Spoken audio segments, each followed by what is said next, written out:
करे यारो नारी रतन की खान, जिस नारी से पैदा हुए भीष्म शुक हनुमान। ती नारी, ती महाकाली, ती जगत भवानी संपूर्ण जगाची की महिषासूर नावाच्या दैत्याला मारण्याकरिता तिने 9 दिवस 9 रात्र अहोरात्र प्रयत्न केला आणि महिषासूर नावाच्या दैत्याला मारण्याचा तिने प्रयत्न केला। म्हणून त्या स्त्री शक्तीचा जागर व्हावा, कुठेतरी आपल्या मनामध्ये स्त्री व्यक्तिमत्वाबद्दल आदर भाव निर्माण व्हावा, म्हणून नवरात्री उत्सव साजरा करायचा। आणि ऐका महिला मंडळ, तुम्हाला सांगते, आजकाल आपली नवरात्री उत्सव साजरा करण्याची जी संकल्पना आहे फार संकुचित झाली आहे। कशी संकुचित झाली सांगते तुम्हाला। आपली अशी संकल्पना आहे की 9 दिवस 9 रंगांच्या साड्या परिधान करणं, साबुदाणा भगरीची खिचडी दिवसातून 2-2, 3-3 वेळा खाणं म्हणजेच नवरात्री उत्सव साजरा करणं, बरोबर ना? पण ऐका, त्या 9 दिवसामध्ये जर आपल्या हातून काही दुष्कर्म घडला, काही आघात घडला, आपली वागणूक चांगली नसेल, इतरांबद्दल आपल्या मनात द्वेष असेल, मी तर मध्ये 9 दिवस नाही संपूर्ण आयुष्यभर जर आपली वागणूक चांगली नसेल तर त्या नवरात्री व्रताचा आपल्या जीवनामध्ये काहीच उपयोग होत नाही। आणि का नवरात्री उत्सव साजरा करायचा तर ऐका, त्या भगवतीचे, त्या जगदंबेचे आपल्यावरती अनंत असे उपकार आहेत। किती उपकार ऐका ना मायबाप, काय उपकार त्या भगवतीच्या आपल्यावरती। आणि ज्या वेळेला ते आपल्या जीवनामध्ये सरस्वती होऊन येते ना, त्या वेळेला ती आपल्याला विद्या देते। ये हंसावरती बसून शारदे, मयूरावरती बसून हंसावरती बसून शारदे, मयूरावरती बसून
लक्ष्मी होऊन येते ना, त्यावेळेला ती आपल्याला पैसा देते, संपत्ती देते, ऐश्वर्य देते।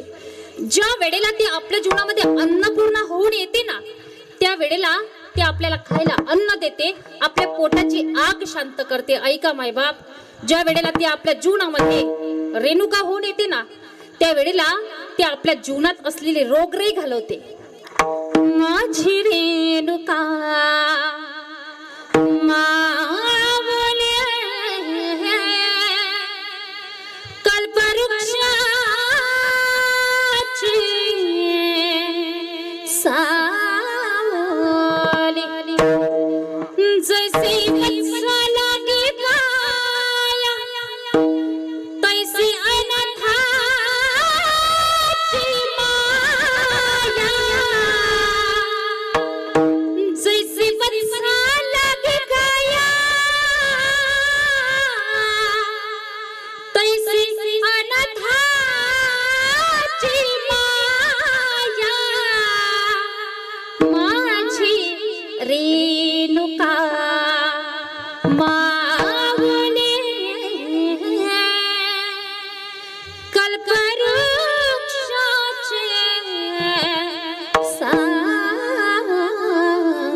जीवनामध्ये रेणुका होऊन येते, त्यावेळेला ती आपल्या जीवनात असलेले रोगराई घालवते। म्हणून नवरात्री उत्सव साजरा करायचा।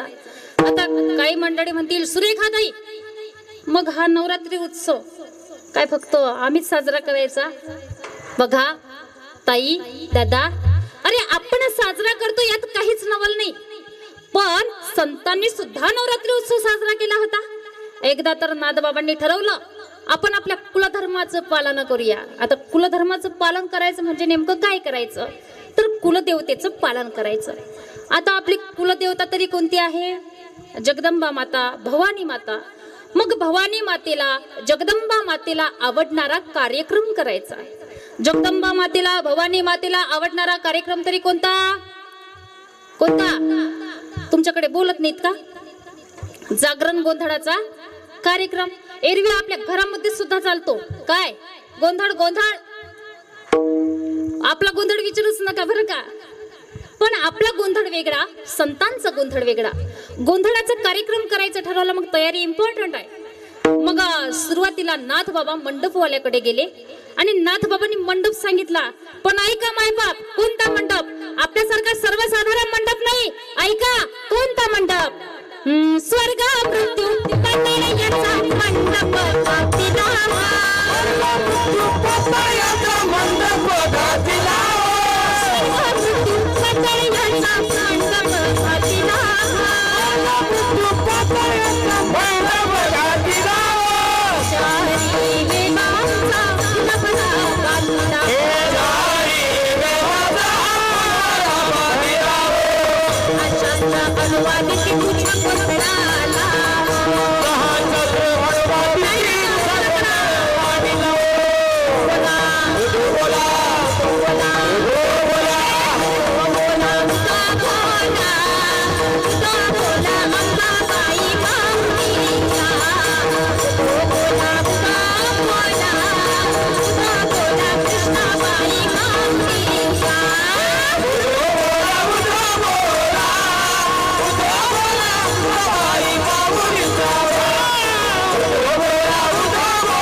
अंबाबाई मातेचा फार सुंदर गोंधळ घालतात बाबांनी बरं का. आता आपल्याला सुद्धा 9 दिवस नवरात्र अहोरात्र त्या ठिकाणी त्या देवीची सेवा करून तिला आपल्या जीवनामध्ये प्रसन्न करून घ्यायचं असतं. ऐका सज्जनांनो, मायबापांनो, म्हटलेला अभंग तुकोबा रायांचा आहे. तुकोबा रायांच्याच शब्दांनी या अभंगावरती आपल्याला चिंतन करायचं आहे. तुकोबा रायांचा अधिकार सामान्य नाही माझ्या दादांनो. अरे घरात नाही आण, गावात नाही मान, तरी चित्तात समाधान. जगद्गुरु तुकोबा राय. तुकाराम तुकाराम नाम घेता कापियम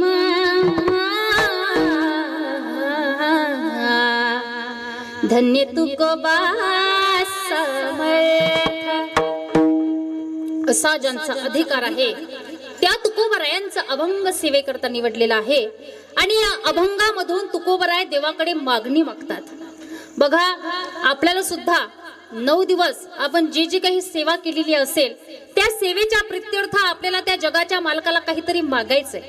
पण संतांनी जी इच्छा प्रगट केली तीच इच्छा आपल्याला प्रगट करायची. एक सांगू, आपल्याला जे आवडतं ते मागत बसायचं नाही. आणि मी तर असं म्हणते, अरे न मागता जर ते पांडुरंगाने आपल्याला सगळं काही दिलं असेल तर मग मागण्याची गरजच काय? आपणही मागतो, संतही मागतात. आपण मागतो आपल्या स्वार्थाकरिता, संत मागतात या जगाच्या कल्याणाकरता. बघा, मागण्याचा जर विचार केला ना तर गरीबालाच मागणं असतं असं नाही माऊली. अरे मुंगीपासून ते ब्रह्मदेवापर्यंत सगळ्यांच्या जीवनामध्ये मागण्याची क्रिया आहे. देवाच्या मंदिराचा जर आपण विचार केला ना तर देवाच्या मंदिरात लोक मागण्यासाठीच जातात. ए मंदिर भी क्या गजब की चीज है, ए मंदिर भी क्या गजब की चीज है, यहाँ अमीर अंदर भीख मागते हैं और गरीब बाहर भीख मागते हैं. पण बरं का, त्या बाहेरच्या भिकाऱ्याचं ₹1-2 रुपयात समाधान होतं माऊली. पण या आतल्या भिकाऱ्याला 2-2, 4-4 कोटी मिळून सुद्धा याचं समाधान होत नाही. मग खरा भिकारी कोण आहे हा परीक्षण करण्यासारखा विषय आहे बरं का. संत मागतात, आपणही मागतो. आपण मागतो आपल्या स्वार्थाकरिता, संत मागतात हे जगाच्या कल्याणाकरता. आणि ऐका, तुम्हाला फार महत्वाचं सांगेन, स्वार्थासाठी जे लोक मागत असतात ना, स्वार्थासाठी जे लोक मागत असतात ना, त्यांना लोक विसरत असतात. आणि जगाच्या कल्याणाकरता, परमार्थाकरिता जे लोक मागत असतात ना दादा, खऱ्या अर्थाने त्यांना लोक आठवत असतात. मी जर तुम्हाला विचारलं या भारताचे दुसरे अर्थमंत्री कोण, माहिती कुणाला? नाही ना माहिती. तिसरे कृषी मंत्री नाही माहिती तुम्हाला. पण बघा, एक नाव सांगेल तुम्हाला, एक फुटकं गाडगा हातामध्ये आणि अगदी सगळी रस्ते झाडून काढली. काय होते संतांचं नाव? गाडगे महाराज की. हा परमार्थ आहे. संतांमध्ये आणि आपल्यामध्ये हाच फरक आहे. आता काही लोक म्हणतील, ताई संतांमध्ये ना आमच्यामध्ये आम्हाला फरक वाटत नाही. हो ताई, संतांना दोन हात आम्हाला दोन हात, त्यांना पाय आम्हाला पाय, त्यांना घरदार आम्हाला घरदार, त्यांना बायका पुरो आम्हाला बायका पुरो. आम्हाला संतांमध्ये आमच्यामध्ये काही फरकच वाटत नाही. अरे, अशा बऱ्याच गोष्टी जगामध्ये दिसायला सारख्या पण असायला वेगळ्या. विठ्ठला विठ्ठला.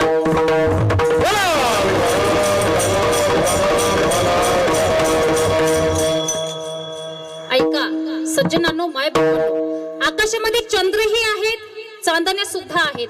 पण चंद्र चंद्र आहे, चांदण्या चांदण्या आहेत. एकाच खाणीपासून कोळसे निघतात, हिरे निघतात, पण हिरा हिरा आहे, कोळसे कोळसे. एकाच दुधापासून ताक निघते, एकाच दुधापासून लोणी निघते. दुधाची ये अंगी निघे ताक लोणी, एके मोले दोन्ही मागू नये. पण ताक ताक आहे, मला वाटतं लोणी लोणी आहे. लोणी म्हणजे निष्ठा. हो बघा, वारकरी संप्रदायामध्ये निष्ठेचं उदाहरण द्यायचं झालं तर निळूपरायांचं द्यावं लागतं. वारकरी संप्रदायामध्ये वैराग्याचं उदाहरण द्यायचं झालं तर तुकाराम महाराजांचं द्यावं लागतं.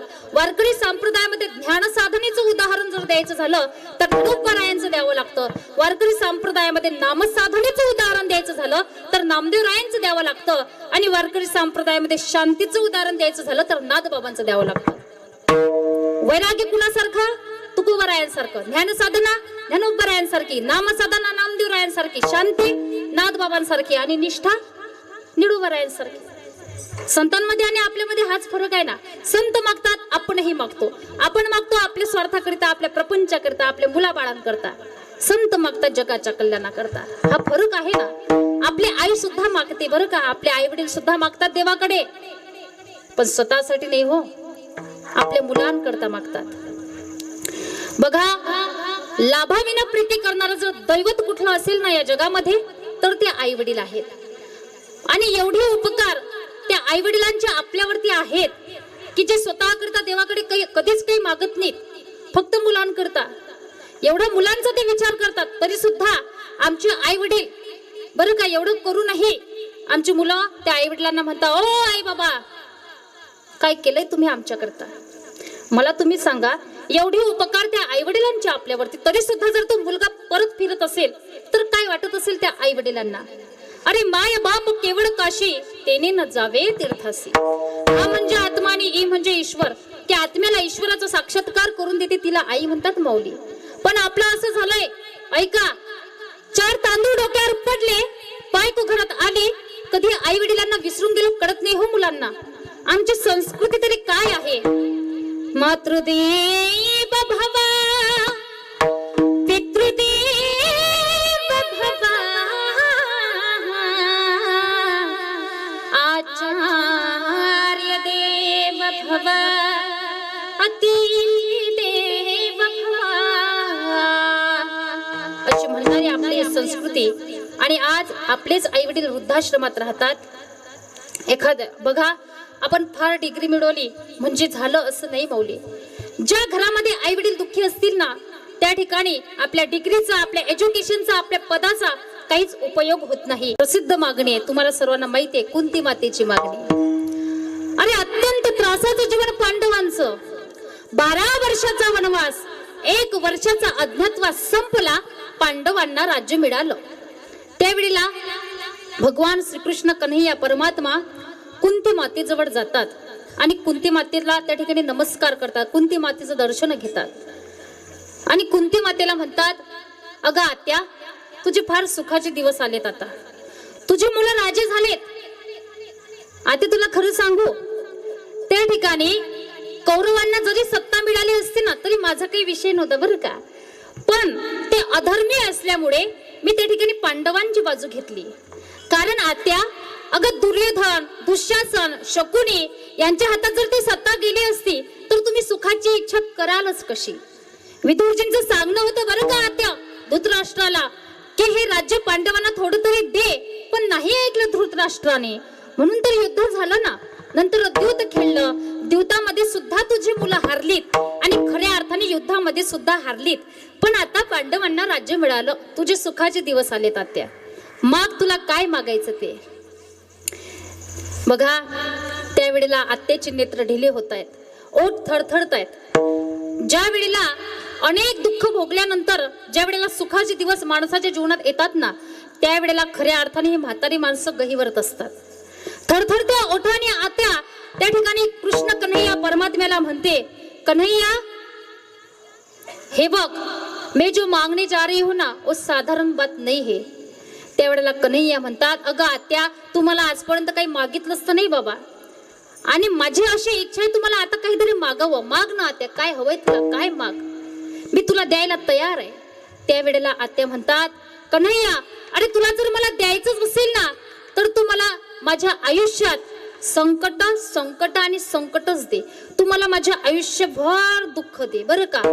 विपदः सन्तु न शाश्वत तत्र तत्र जगद्गुरु भवतु दर्शनम यस्यात् पुनर्भव दर्शनम. विपद म्हणजे मला संकट दे. त्यावेळेला कन्हैया कुंती मातेला म्हणतात, अगं आत्या तू आजपर्यंत दुःखच भोगलं ग, आणि या दुःखाने तुझं पोट नाही भरलं का. लहानपणापासून ते आतापर्यंत काय कमी संकटांचा सामना तू तुझ्या जीवनात केलाय का, आणि आता सुद्धा त्या ठिकाणी दुःख मागते. त्यावेळेला आत्याने फार सुंदर उत्तर दिलंय, ऐका मायबाप काय म्हणतात. कुंती माता म्हणतात, अरे कन्हैया माझ्या जीवनामध्ये दुःख होतं म्हणून तर तुझी आठवण होती ना. कदाचित सुख जर माझ्या जीवनात लाभलं असतं ना रे कन्हैया तर मी तुला विसरले असते. कारण दुःखामध्ये माणसं देवाला आठवत असतात, सुखामध्ये माणसं देवाला विसरत असतात. दुःख में सुमिरन सब करे, सुख में करे न कोई, जो सुख में सुमिरन करे दुःख काय को होय. लोक म्हणतात कुंती मातेने मागून मागून काय मागितलं हो देवाला, दुःख. पण अरे खऱ्या सुखाची मागणी तर कुंती मातेने केली. कारण सुखरूप ऐसा भगवान परमात्मा कसा आहे, सुखरूप ऐसा तुझ्या कोण सांगा. माझ्या पांडुरंगा सारी खातो सर्व सुखाचे आगर, बाप रखुमा देवीवर सर्व सुखाचे आगर. जनी म्हणे शारंधर आनंदाद्वाया नित्य निरामया, जे कणी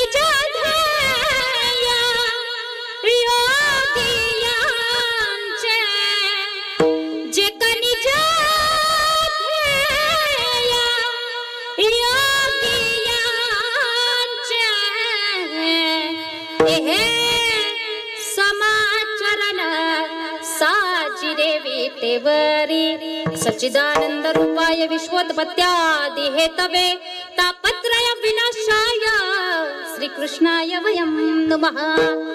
मग सुखरूप असणाऱ्या भगवान परमात्म्यालाच कुंती मातेने मागून घेतलं, मग तिच्या वाटेला दुःख येणार तरी कसं. आणि कुंती मातेने का बरं देवाला मागून घेतलं, कारण कुंती मातेला माहिती आहे एकदा जर हा देव आपल्याला सोडून गेला ना तर परत याला आपण कुठे कुठे पाहायचं. कारण म्हणतात ना, तेरा पता नहीं लगता, तेरा पता नहीं लगता, भगवान कहा कहा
का, कारण एकदा देव सोडून गेला का कुंती मातेला माहिती होतं की तो आपल्याला परत मिळायचं नाही.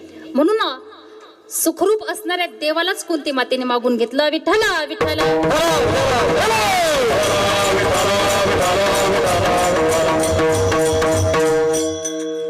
फक्त आणि फक्त तुझा विसर न व्हावा. काय सुंदर मागणं आहे हो.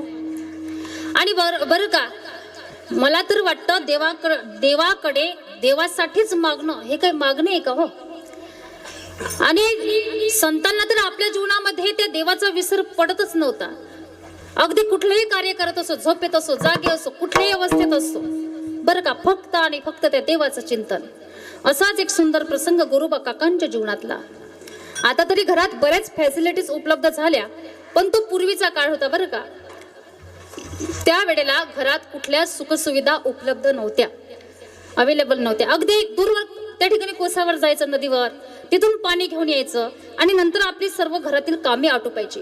एक दिवस गोरोबा काकांच्या पत्नींनी गोरोबा काकांना सांगितलं की अहो, मी नदीवरनं पाणी घेऊन येते, तोपर्यंत तुम्ही आपल्या लेकरांकडे, आपल्या मुलांकडे लक्ष द्या बरं का. गोरोबा काकांची पत्नी निघून गेली पाणी आणायला.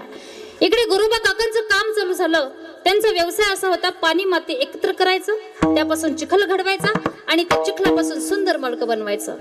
गोरोबा काकांचं काम चालू झालं, पण हे काम करत असताना त्यांचा देह जो होता, त्यांचा आत्मा जो होता, तो भगवंतापाशी होता. एवढं नामस्मरण, एवढं चिंतन त्या देवाचं चालू झालं.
नामस्मरण, एवढं चिंतन गोरोबा काकांचं चालू झालं की आता आपलं छोटंसं गोंजिरवाणं गोंडस बाळ आपल्या पायाखाली येईल, ते तुडवेल. जराही देहभान गोरोबा काकांना उरलं नाही माऊली.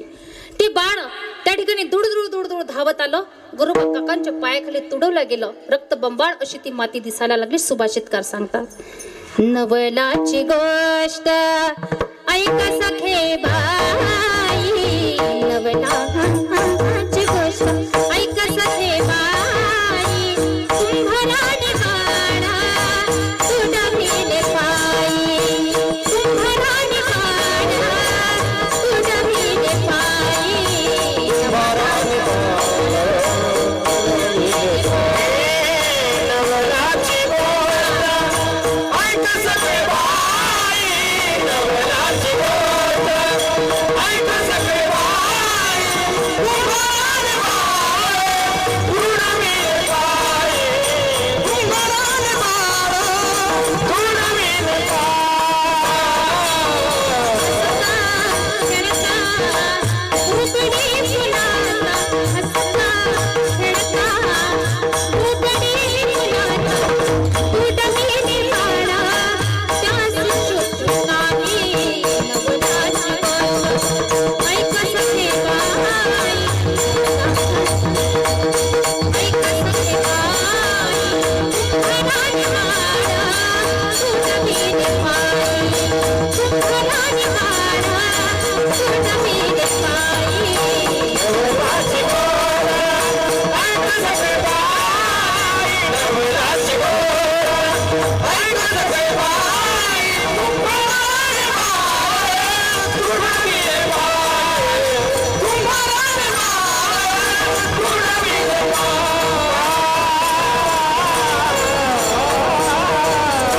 भजनी कीर्तने गुरुबार गाणे तुडविले बाळा त्यास शुद्धी नाही नवलाची गोष्ट. स्वतःच्याच बाळाला पायाखाली तुडवलं तरी देहभान उरलं नाही बरं का. तुझा विसर न व्हावा. आणि तुकोबराय म्हणतात की देवा आम्हाला जर तुझा विसर पडत असेल तर आम्ही काय करू, तुझे गुणगान गाऊ. पण कसं, आवडीने अभंगाचे द्वितीय चरणात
आमचे मृदंग वादक दादा अतिशय तयारीचे आहे बरं का. महाराष्ट्रात ज्यांची ख्याती आहे असे उत्कृष्ट कलाकार आपल्याला लाभले आहे म्हणजे आपल्या गावाचं फार भाग्य आहे बरं का या ठिकाणी. तुकोबराय अभंगाचे द्वितीय चरणात सांगतात गुण गायीन आवड. मग आता तुकोबराय जर आवडीने गुणगान गातात तर आपण सुद्धा गायली पाहिजे बरं का. पण आपण गात नाही, ही फार मोठी अडचण आहे. तुकोबरायांनी गुणगान गायले पण कसं आवडीने. एवढंच नाही, तुकोबरायांनी वाणीला सुद्धा सांगितलं होतं बरं का, घे घे माझी वाचे आणि गोड नाम विठोबाचे. एक वेळचा प्रसंग असा की तुकोबरायांना भेटण्याची एक संतग्रस्त त्यांच्या घरी येतो. कारण त्यांनी तुकोबरायांची कीर्ती ही ऐकलेली असते. आणि तो आईसाहेबांना विचारतो, अहो आईसाहेब तुकोबराय कुठे गेले हो. आईसाहेबांनी सांगितले त्यांना, म्हणे ते तर बहिर दिसेला गेले गावाच्या बाहेर.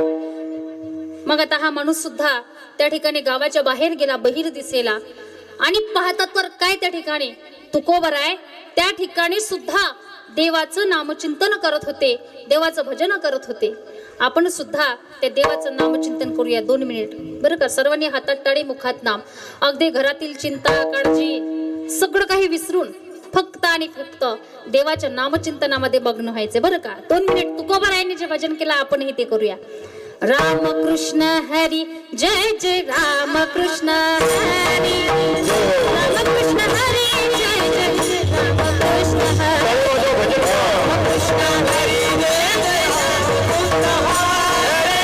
राम कृष्ण हरी जय जय राम कृष्ण हरी, राम कृष्ण हरी जय जय राम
कृष्ण हरी, राम कृष्ण हरी जय जय राम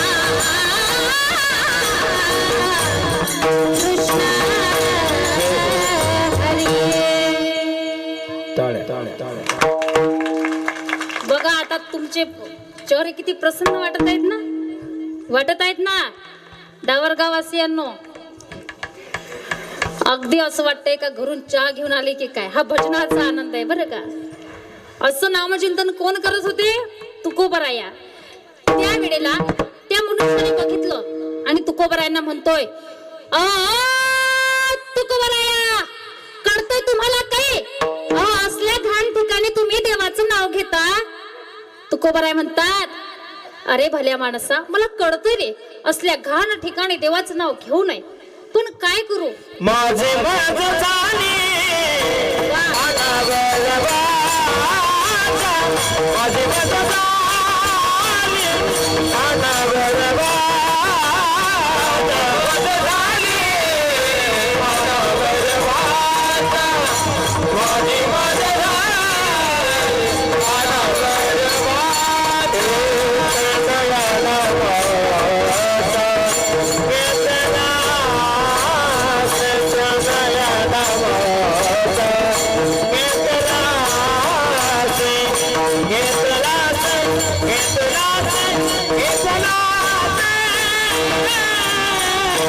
माझे मज झाले माझे मज झाले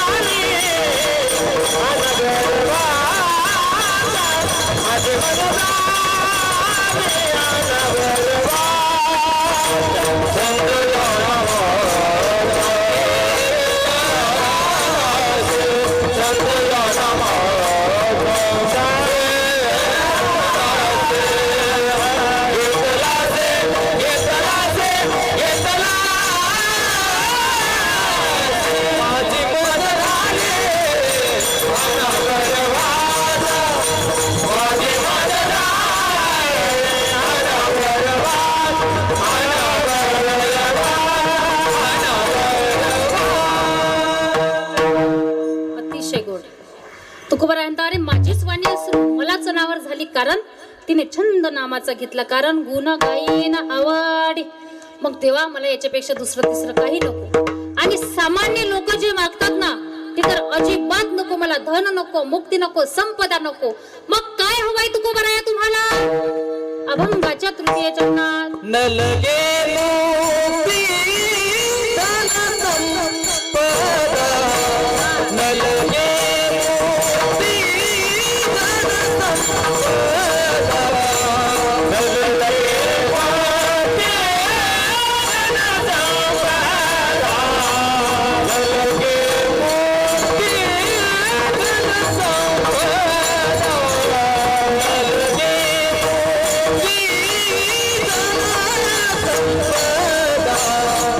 न लगे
अतिशय मनाला प्रसन्न करेल असं सर्वांचं या ठिकाणी गायन आहे बरं का. तुकोबर आहे अभंगाच्या तृतीय चरणात सांगतात न लगे मुक्ती. आता हा परमार्थ जो आहे कशा करताय हो? मुक्ती मिळण्यासाठीच आहे ना, बरोबर ना काकाजी? झोपले नाही ना आजीबाई? परमार्थ कशासाठी आहे? एवढा खट्टाटोप कशा करिता? झोपल्या का काय? कशा करिता आहे? हा, मुक्ती मिळण्यासाठीच आहे. तुकाराम महाराज म्हणता आम्हाला मुक्ती नको, कारण तुका म्हणे मुक्ती परनिली नवरी आता दिवसचारी खेडी मेडी. मग तुकोबर आहे संपदा घ्या. तुकोबर आहे नको संपदा सोहळा नावडे मनाला लागला टकडा पंढरीचा. मग तुकोबर आहे धन घ्या. तुकोबर आहे धन तर अजिबात नको, कारण धनाची या पाठी मागे कडी काढाचा नाग म्हणून या संग खोटा त्याचा. रे धनाच्या पाठीमागे 15 अनर्थ आहेत. धनाच्या पाठीमागे कली आहे. आणि तुकोबरा म्हणता तुका म्हणे धनासाठी घेती प्राण. लोक त्या ठिकाणी धना करता, इस्टेटी करता, संपत्ती करता, प्रॉपर्टी करता, एकमेकांचा जीव घ्यायला मागे पुढे पाहत नाही बाबा. नको आम्हाला त्या ठिकाणी संपत्ती. बघा साने गुरुजींनी आपल्याला एक धर्म सांगितला. कोणता धर्म? खरा तो खरा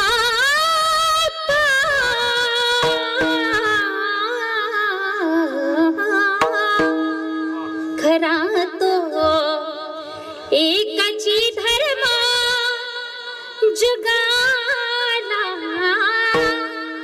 प्रेम पावे. पण आमच्या लोकांनी तो धर्म मोडून काढला आणि आपला दुसरा धर्म चालू केला बरं का काकाजी. खरा तो खरा तो खरा तो खरा तो खरा तो एकची धर्म धुर्याचे बांध कोरावे. आणि असे बांध कोरले स्वतःच्या सख्या भावाला सुद्धा सोडलं नाही माऊली, बरोबर ना? असे तर बांध कोरले.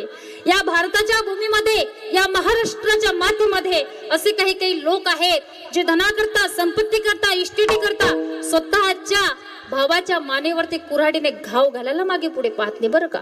म्हणून तुकोबाराय म्हणतात की देवा आम्हाला धन नको. मग काय हवंय तुकोबारायांना? संत संग देई सदा सर्व काळ जीवनामध्ये संतांचा संग घडू दे. कारण संतांच्या संगतीने जीवनाचं सार्थक होत असतं, जीवन सफल होत असतं. आपण सुद्धा चांगल्या लोकांच्या संगतीत गेलो ना तर नक्कीच आपल्या त्या ठिकाणी चांगलं होणार. संगत केली वाईटाची, वाटूड झाल्याशिवाय राहणार नाही. संगत केली संतांच्या जीवनाचं कल्याण होईल. संगत केली दारुड्याची, जीवनाचं वाटूड झाल्याशिवाय राहणार नाही. अरे कर्ण किती शूरवीर होता, पण संगती बिघडली ना, नाहीतर आज कर्ण तर अजरामर झाला असता. वाल्यकुडी डाकूच्या संगतीने बिघडला हो, पण त्याचं भाग्यच थोर. त्याला नारद महर्षींची भेट झाली, वाल्याचा वाल्मिकी ऋषी झाले आणि रामायण लिहिले. बरं का, संगत संतन की करले. याची पुढे जाऊन सांगायचं झालं तर बघा, अरे 100 गाढवांचं मालक होण्यापेक्षा, ऐका फार महत्वाचं आहे, 100 गाढवांचं मालक होण्यापेक्षा एका शहाण्याचं नोकर होणं कधीही चांगलं आहे ना.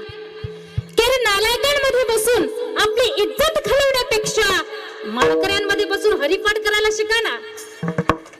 संतन के संग लाग रे तेरी अच्छी बनेगी, संतन के संग लाग रे तेरी अच्छी बनेगी, संतन के संग लाग रे तेरी अच्छी बनेगी, संतन के संग लाग रे अच्छी बनेगी, अच्छी बनेगी तेरी बिगड़ी बनेगी, अच्छी बनेगी तेरी बिगड़ी बनेगी, अच्छी बनेगी तेरी किस्मत सुनेगी, अच्छी बनेगी तेरी किस्मत बनेगी, मारो गले आखरे तेरी अच्छी बनेगी, संतन के संग लाग रे तेरी अच्छी बनेगी, संतन के संग लाग रे तेरी अच्छी बनेगी, संतन के संग लाग रे तेरी अच्छी बनेगी, तेरी अच्छी बनेगी तेरी अच्छी बनेगी.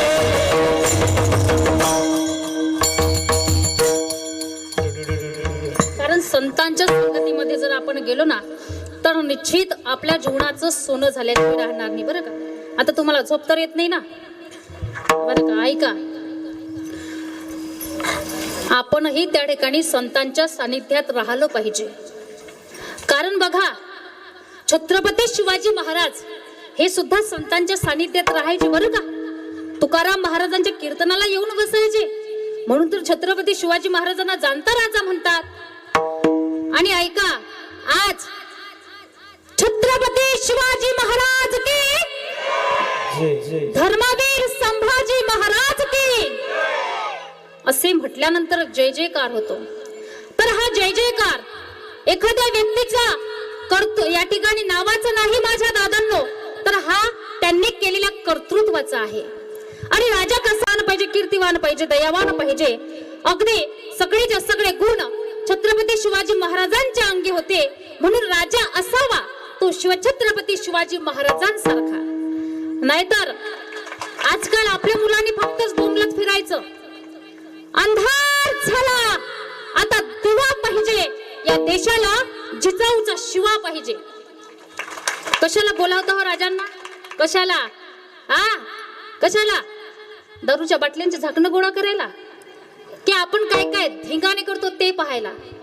आणि मला तर कधी कधी प्रश्न पडतो की अरे आपल्याला राजांना बोलवायची गरज पडते, मग आम्ही काय करतो? आपण काय फक्त त्यांच्या जयंत्या पुण्यतिथी, त्यांच्या जयंत्या पुण्यतिथी साजऱ्या कराव्यात, त्यांच्या समोर दिवे कुणी लावावे याच्यावरूनच आम्ही वाद घालायला लागलो. मग दिवे कोण लावणार? आता छत्रपती शिवाजी महाराजांची 19 फेब्रुवारीला जयंती आली का आमची तरुण मुलं लाखो रुपयांचा डीजे लावतात, त्या ठिकाणी फुल दारू पितात आणि म्हणतात त्या डीजे वाल्याला, ओ जरा बजाव. अरे छत्रपती शिवाजी महाराजांना कुठलंच व्यसन नव्हतं, आणि तुम्ही जर त्या ठिकाणी दारू पिऊन व्यसन करून त्या ठिकाणी जयंती साजरी करत असाल तर काय वाटत असेल आपल्या छत्रपती शिवाजी महाराजांना? छत्रपती शिवाजी महाराजांनी स्वराज्य निर्माण केलंय, तुम्हा आपल्या मावळ्यांना सुराज्य निर्माण करायचंय. पण केव्हा निर्माण होईल? ज्या वेळेला या देशातील महिला सुरक्षित होतील, ज्या वेळेला या देशातील भ्रष्टाचार संपुष्टात येतील, ज्या वेळेला या देशातील शेतकऱ्यांच्या आत्महत्या बंद होतील, हे कुठेतरी थांबेल ना, त्यावेळेला खऱ्या अर्थाने आपण म्हणूया की आम्हाला सुराज्य मिळालं. तुम्ही एखाद्या वेळेला शिवचरित्र वाचा, तुम्हाला कळेल कसे होते छत्रपती शिवाजी महाराज, कसं त्यांचं त्या ठिकाणी कार्य होतं, कर्तृत्व होतं. अरे नव्हते कलम नव्हता कायदा तरी सुखी होती प्रजा, नव्हते कलम नव्हता कायदा तरी सुखी होती प्रजा. का? कारण सिंहासनावर होता माझा छत्रपती राजा, माझा छत्रपती राजा, माझा छत्रपती राजा. शिवने पर शुभ जन्मला,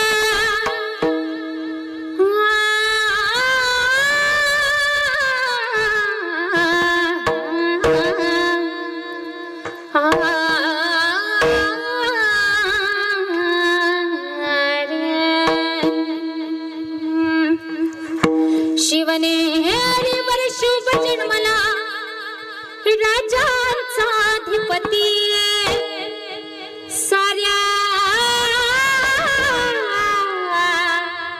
राजांचा अधिपती. दैवत छत्रपती आमचा दैवत छत्रपती, शिवाचे मावळे आम्हाला नाही कुणाची भीती. जय जय भवानी, जय जय शिवाजी, जय जय भवानी, जय जय शिवाजी. स्वराज्य स्थापण्यासाठी त्याने केलं एक होताती.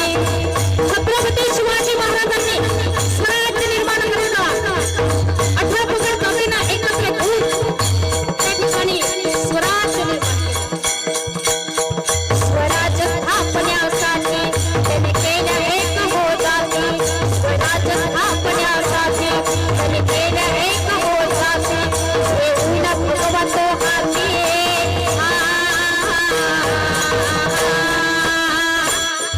येऊन भगवतो हाती. स्वराज्य घडविण्यासाठी, स्वराज्य घडविण्यासाठी. आई शिपाई, आई शिपाई, आई शिपाई, आई शिपाई. आशीर्वाद होताती, आहे आशीर्वाद होताती.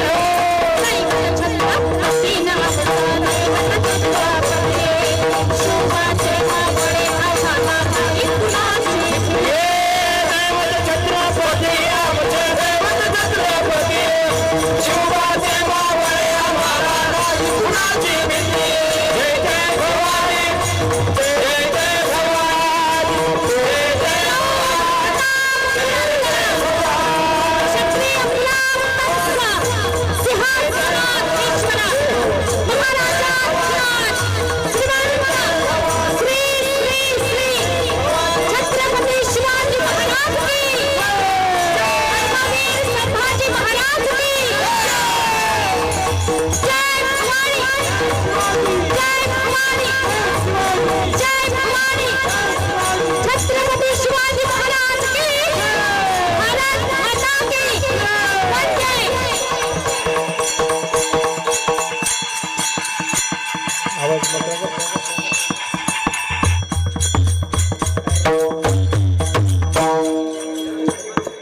बघा, आज छत्रपती शिवाजी महाराजांचं नाव ऐकल्यानंतर अक्षरशः अंगावरती शहारे उभे राहतात. कारण कर्तृत्व होतं आपल्या राजांचं, पण त्यांना घडवण्यामागे महत्वाचा मोलाचा वाटा जर कुणाचा असेल तर राष्ट्रमाता राजमाता जिजाऊ साहेबांचा. म्हणून मला असं वाटतं की माता तुम्ही जर नसते तर नसते दिसले मंदिरांवरचे कळस, माता तुम्ही जर नसते तर नसते दिसले अंगणी तुळस, माता तुम्ही जर नसते तर नसते लढले हो मावळे. आणि खरंच माता तुम्ही जर नसते ना तर नसते दिसले हे विजयाचे सोहळे, हे विजयाचे सोहळे, हे विजयाचे सोहळे. म्हणून धन्य आहे राजमाता जिजाऊ साहेब की जिने छत्रपती शिवाजी महाराजांसारखा मुलगा जन्माला घातला. इथपर्यंत आपण आलोय. एक वेळ सर्वांनी हातात टाळी, मुखात नाम. विठोबा रुक्मी भजन करूया. जय जय जय जय जय जय